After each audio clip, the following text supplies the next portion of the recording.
Who was Jorge Messi before the world knew the surname Messi? He was a factory worker in Rosario, earning a modest wage at a metal plant to raise 4 children. A father facing the crushing cost of his son's growth hormone treatment on an income that barely covered essentials.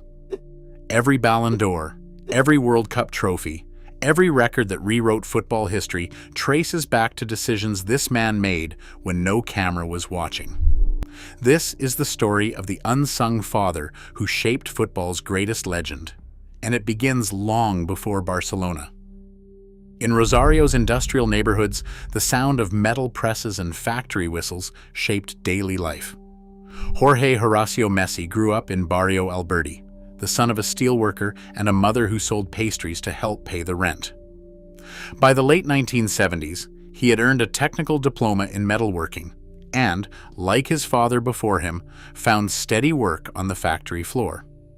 In 1982, he married Celia Cuccittini, a seamstress whose evenings were spent at her sewing machine, piecing together extra income for the family.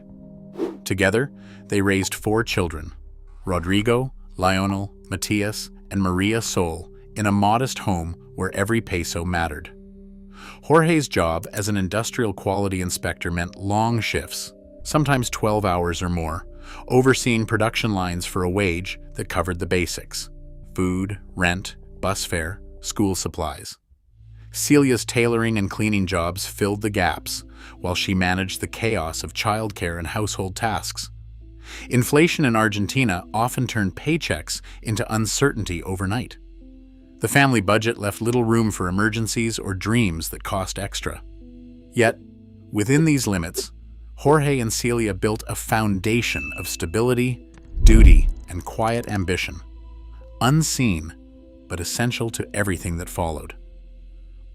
On the worn fields of Club Grandoli, Lionel Messi's feet told a story that words could not.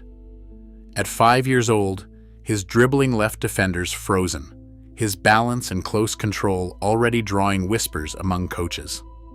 Salvador Aparicio, who ran the team, later described how the ball seemed tied to the boy's toes. Yet for every dazzling run, there was Jorge, arriving straight from the factory, sometimes still in work boots, never missing a session. He handled the paperwork, made sure Lionel had a ride, and stood on the sidelines through rain and cold, eyes fixed on his son's every touch. The Messi household ran on routines and sacrifice, but Jorge carved out time for football. His belief was practical, not prophetic. He saw Lionel's talent as a chance, not a guarantee, a door that required constant unlocking. When Newell's Old Boys opened their youth ranks, Jorge handled the registration and the long bus rides, balancing shift work with weekend matches. Coaches at Newell's recorded the boy's instinct for space and his quiet hunger to play. But no one could promise what the future held. What Jorge gave was not certainty, but the possibility, the chance for a child's gift to meet the world, even when tomorrow was never assured. At age 10, Lionel Messi's childhood took a sharp turn inside the pale walls of Hospital Dr. Jose M. Mancilla. Doctors delivered a diagnosis that carried a name few families in Rosario had ever heard: growth hormone deficiency. The prescription was clear: daily somatropin injections, each one a promise of what might be possible, each one a reminder of what could be lost. The treatment came with a price that dwarfed anything the Messi family had faced before. Hospital records from 1996 set the monthly cost at 30,000 ARS, a sum that hovered around $1,200 at the time.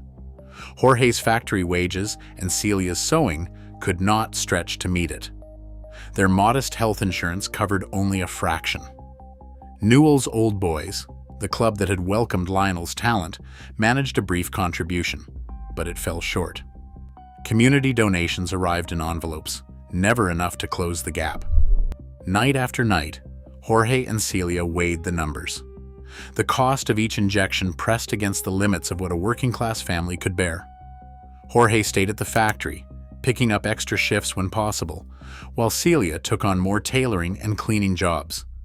Every decision meant trade-offs: school shoes for one child, medicine for another, a missed meal, an unpaid bill. The threat was always present. If the money ran out, Lionel's growth would stall. His football dreams would shrink with his body. Jorge searched for help, knocking on doors, writing letters, refusing to accept that finances alone would decide his son's future. The question hung over every sleepless night. How long could they keep going before hope gave way to reality? Barcelona's interest began with quiet conversations among scouts and intermediaries, men who knew the Rosario football scene and reported to club officials in Spain. Horacio Gaggioli, working between Newell's Old Boys and Catalonia, watched Lionel, 13 years old, barely taller than the other boys, but impossible to miss on the field. Word traveled to Carles Rexach, Barcelona's technical director, who authorized a formal trial. There were no guarantees, only a promise to observe what others had described as a rare talent. Jorge faced a decision that no parent could prepare for. The family's resources were stretched to their breaking point, and the dream of Europe looked as distant as ever. Still, he left his job at the metal factory and boarded a plane with his youngest son, crossing the Atlantic to a city neither had seen. Celia remained in Rosario with Rodrigo, Matias, and Maria Sol, holding the family together as best she could. The separation was immediate and painful, a father and son in a strange country, the rest of the family waiting for news that might never come. Spain offered no easy welcome. Residency rules were strict, and reunification paperwork moved slowly. Jorge's visa allowed him to stay only temporarily, while Lionel's future depended on the outcome of a handful of training sessions and closed-door meetings. Each day brought fresh uncertainty: the risk of losing his job back home, the possibility that Barcelona would walk away, the fear that the family might never be whole again. The question lingered in every phone call and every sleepless night: would the club truly commit, or would hope vanish with the next official letter? A cold December day in 2000 found Jorge Messi sitting across from Barcelona's technical director, Carles Rexach, inside the Pompeia Tennis Club. For weeks, the club had hesitated, its board divided over whether to gamble on a 13-year-old from Argentina with a medical condition and no European passport. The air in the room was thick with uncertainty. Promises had been made, but nothing in writing. Jorge, far from home and running out of time, pressed for more than vague assurances. He wanted a binding commitment, not just a place for his son, but a guarantee that the club would cover Lionel's medical treatment and support his development as a player. With no official documents at hand, Rexach grabbed a paper napkin and wrote out Barcelona's intention to sign Lionel Messi under agreed conditions. The date, December 14, 2000, was scrawled beside three signatures: Rexach's, Josep Minguela's, and Horacio Gaggioli's. The note was plain but unmistakable. The club would honor its word. For Jorge, it was the difference between hope and despair, a lifeline after months of uncertainty. The napkin became a symbol, auctioned decades later as a piece of football history. Yet the truth is less romantic than legend suggests. The napkin was not a contract, but a stopgap, a promise that would soon be replaced by formal agreements and official registration with the Spanish Football Federation. The real story lies in the moment itself. A father demanding clarity, a club finally agreeing to shoulder the risk, and a single blue ink note that separated myth from reality. The path ahead would be shaped by bureaucracy and negotiation. But on that day, Jorge Messi's resolve forced Barcelona to make a choice that would change football forever. Lionel Messi entered Barcelona's youth system in early 2001, stepping into La Masia at just 13. The promise of a new beginning came with daily realities far from the dream. Jorge Messi, now separated from his wife and 3 children in Rosario, became more than a father. He was Lionel's advocate, caretaker, and bridge to home. Each morning began with Jorge making sure his son was ready for training, his schoolwork completed, his medication taken. He worked nights in a Barcelona metal workshop, then returned to check on Lionel's meals and rest. The routines were relentless, shaped by a father's refusal to let his son drift in a foreign city. La Masia's coaches, nutritionists, and medical staff played essential roles, guiding Lionel's development and monitoring his health. Teammates became a second family, but the distance from Rosario was never erased. Phone calls home stitched the family together, though the ache of separation lingered. Jorge kept the connection alive, sending news, encouraging words, and reminders of the values they had carried from Argentina. The early years in Spain were not marked by triumph, but by discipline and adaptation, by a father learning to navigate a new world so his son could prove himself on the field and in the classroom. The dream was alive, but it was not yet secure. For now, each day was a test of endurance, belief, and the quiet strength that comes from knowing what is at stake. Jorge Messi's world changed, not with a sudden windfall, but with a new kind of responsibility. A shift from steel and shift work to the sharp edges of contracts and negotiations. As Lionel's promise on the pitch caught the attention of Barcelona's directors and global sponsors, Jorge found himself in unfamiliar territory. The skills he had honed in the factory, precision, vigilance, a refusal to take shortcuts, became tools for a different kind of labor. He attended evening seminars on contract law at Universitat Pompeu Fabra, sat through hours of meetings with lawyers and financial advisors, and listened as specialists explained the fine print behind every signature. The stakes grew with each season. Lionel's first professional contract, signed as a teenager, required careful negotiation, not just for salary, but for guarantees about medical care, schooling, and the protection of his image. In the world of elite football, image rights meant more than a photograph or a name on a jersey. They were the legal foundation for every advertisement, endorsement, and piece of branded merchandise. Jorge learned to navigate these agreements, working closely with accountants and club representatives to safeguard his son's interests. He did not act alone. Trusted advisors and legal experts reviewed every clause, and a network of professionals managed the growing demands of sponsorships with Adidas, Pepsi, and other global brands. Within this expanding commercial web, the family remained a close circle. Jorge's presence was constant, but he never claimed exclusive control. The Messi brand, eventually formalized as Messi Family SL, was built on collaboration, not on the myth of a single mastermind. What mattered most was trust. Lionel's confidence in his father's judgment, and Jorge's determination to shield his son from the distractions and pressures that come with sudden fame. The work was relentless, the risks real, and the line between family and business grew thinner with every deal. Yet through it all, Jorge's motivation was unchanged. The same quiet resolve that once carried him through factory nights now guided him through the complexities of a global sports career.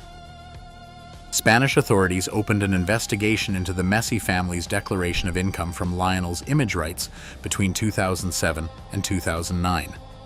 Prosecutors alleged that offshore companies and intermediary structures were used to reduce Spanish tax liability on millions of euros earned through sponsorships and endorsements. Jorge and Lionel Messi were both named in the criminal proceedings. In July 2016, the Barcelona Provincial Court found them guilty of tax fraud, ruling that 4.1 million euros in image rights income had not been properly declared. The judgment imposed a 21-month suspended prison sentence and a 2 million euro fine on Lionel, and a 15-month suspended sentence with a 1.5 million euro fine on Jorge. Under Spanish law, neither served time in prison, as first-time non-violent sentences under 2 years are typically suspended. The family maintained in court that they had relied on professional advisors to manage their finances and tax obligations. The court, however, found that delegating these responsibilities did not absolve them of oversight or legal accountability.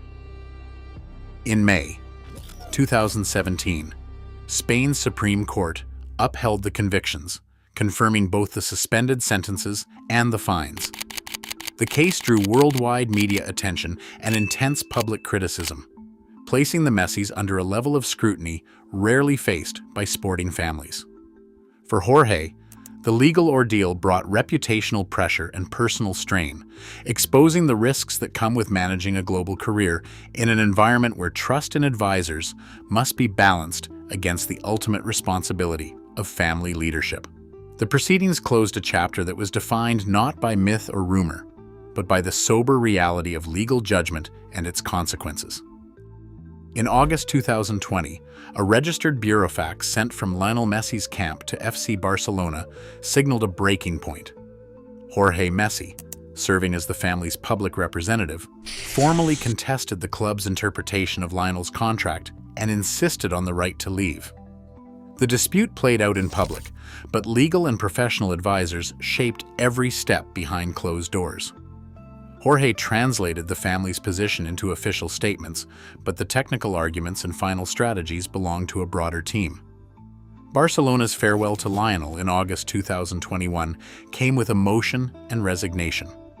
La Liga's financial restrictions blocked any renewal, forcing the club to release its greatest player.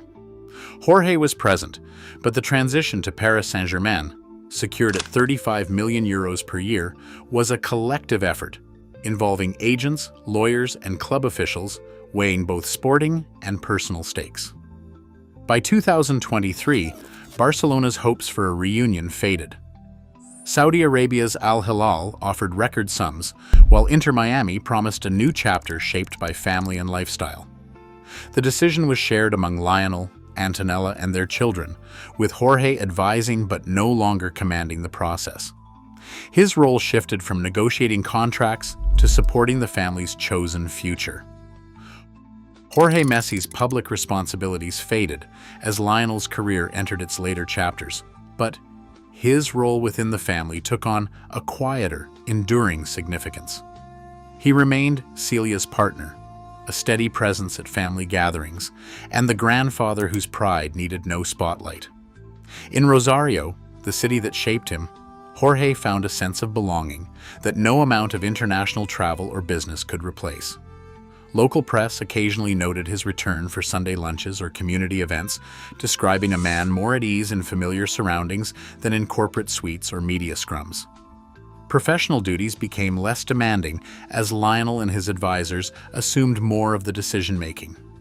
Jorge's influence shifted from the negotiating table to the rhythms of daily life. Phone calls with his children, casual walks through Rosario's neighborhoods, and the ordinary joys of family. Reports from La Capital and other reputable outlets present a picture of a grandfather content to watch his grandchildren grow, his days defined by family rather than football. The cameras and contracts receded, but Jorge's presence remained woven into the lives of those closest to him. His legacy measured not by headlines, but by the constancy of his devotion. The final chapter in Jorge Messi's life unfolded quietly, away from the stadium lights and the headlines that once traced his every negotiation.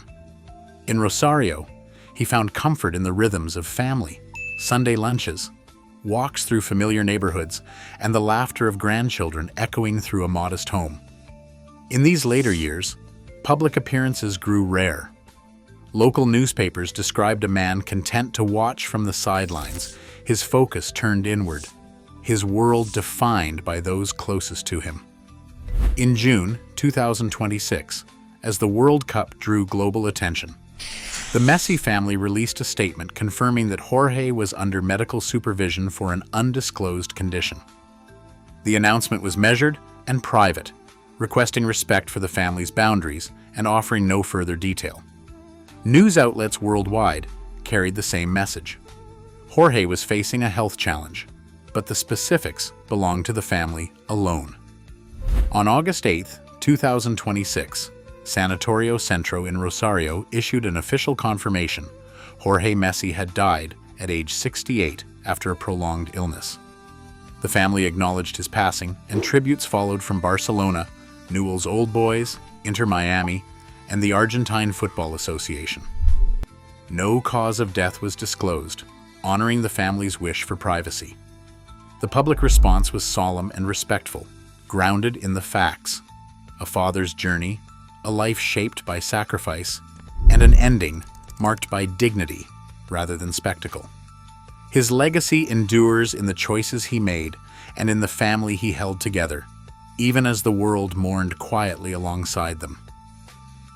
Today, millions celebrate Lionel Messi's genius, but the hidden cost of greatness still unfolds in quiet rooms and family conversations.